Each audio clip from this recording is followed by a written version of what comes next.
তা এখন বাজে ভোর 5টা, একদম ফ্রেশ হয়ে রেডি টেডি হলাম, যাচ্ছি আজকে নিধিবন, ভান্ডিরবন, আর তারপর অনেক জায়গায় যাব, সমস্ত জায়গায় যাবো। তো রেডি হয়ে গেলাম, তো চলো এবার বেরোনো যাক। আর আজকে হলো বৃন্দাবন ডে 2। তো আমরা যে আশ্রমে ছিলাম সেই আশ্রম থেকে নিধিবন আসতে প্রায় 5-7 মিনিটের মতো লাগলো, অটোতে করে এসেছি যদিও। তো এখানে এসেও বাঁদরের ভয়ে চোখে চশমা পড়তে পারছি না। বাজে এখন সকাল 5:30। তো চলে এসেছি নিধিবন। আর এই নিধিবন সম্পর্কে সবাই অল্প বিস্তর জানি বই কি। তো এখানেও বাঁদরের ভয়ের জন্য মানুষের চলাফেরার জায়গাটা একটু বেঁধে দিয়েছে, যাতে ছো মেরে এসে কিছু না নিয়ে যায়।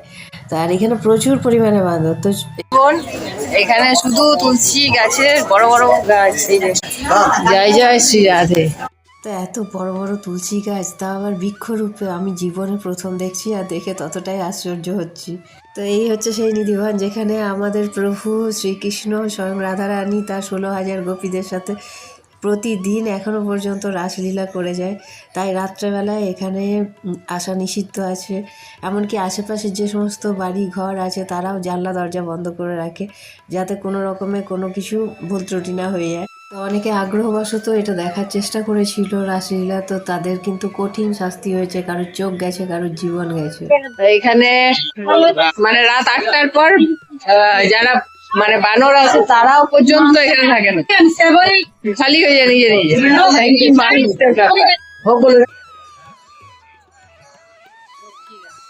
তো এই হলো আমাদের লীলাধরের মাংকি পান্ডের দল। তারা মানুষকে বুঝিয়ে দেয় যে নো ফিল্টার বেবি, সোজা চোখে, খালি চোখে আমার প্রভুকে দেখো। দাঁড়া দেখি বিস্কুট আছে কিনা ব্যাগে। দিচ্ছি দিচ্ছি দিচ্ছি, আরে ভিডিও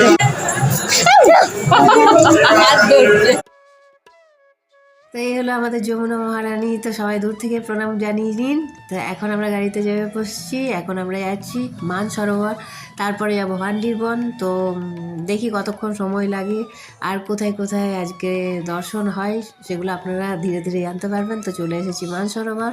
তো এখানে এসেছি প্রায় এখন বাজে 6:30 কাছাকাছি, আর সূর্য হালকা হালকা মেঘের আড়াল থেকে উঁকি মারছে।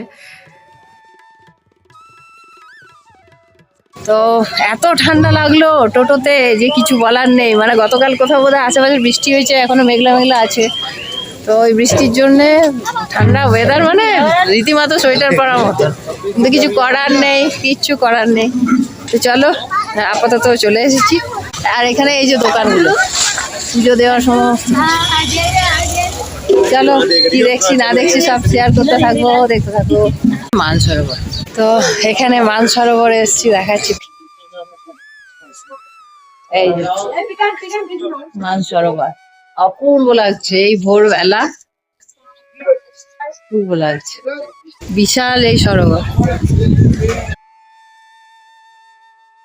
এই মানসরোবরের যে প্রচলিত কথা আছে সেটা হলো যে রাধারানী শ্রীকৃষ্ণের উপর যখন রাগ করেছিলেন প্রচণ্ড অভিমানবশত, তখন তার চোখ থেকে ঝরে যাওয়া জল, সেই জল থেকে এই মানসরোবরের মানে তৈরি হয়। তো তখন থেকে এর নাম মানসরোবর। আচ্ছা, এবার বলি রাধারানীর মানভঙ্গ হলো কিভাবে। যখন আমাদের প্রভু রাসলীলা শেষ হয়ে যাওয়ার পর রাধারানীকে খুঁজতে থাকে, তখন দেখে তিনি এখানে খুব শোকোত্তপ্ত অবস্থায় ছিলেন। তখন তার চরণে নিজের মাথা রেখে তার কাছে ক্ষমা প্রার্থনা করে, তারপর তার মানভঙ্গ হয়। তো ওই কারণে এর নাম মানসরোবর। অনেকক্ষণ এখানে বসলাম, সুন্দর অনেক কিছু গল্প শুনলাম, একটু পরিক্রমা করে নিয়ে তারপর দেখি কোথায় প্রভুজিটা নিয়ে যায়। সুন্দর এই পরিবেশ, জায়গা, ভোরবেলা, ঠান্ডা ঠান্ডা হাওয়া, মানে রীতিমতো শীত।